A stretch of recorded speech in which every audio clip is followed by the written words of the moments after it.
சென்னை மக்களின் முக்கிய குடிநீர் ஆதாரமாக விளங்கும் செம்பரம்பாக்கம் ஏரியிலிருந்து தினம்தோறும் சென்னை மக்களின் தாகம் தீர்க்க தண்ணீர் சுத்திகரிப்பு செய்து அனுப்பி வைக்கப்படுகிறது.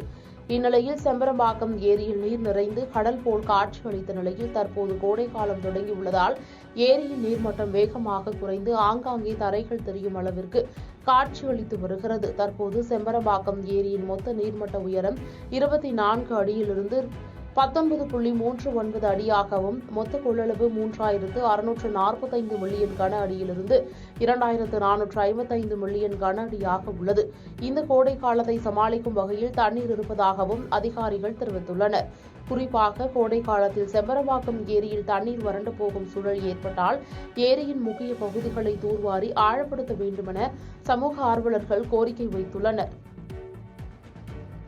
பாதகம் செய்பவரை கண்டால் நாம் பயங்கொள்ளலாகாது பாப்பா, மோதி மிதித்து விடு பாப்பா, அவர் முகத்தில் உமிழ்ந்து விடு பாப்பா.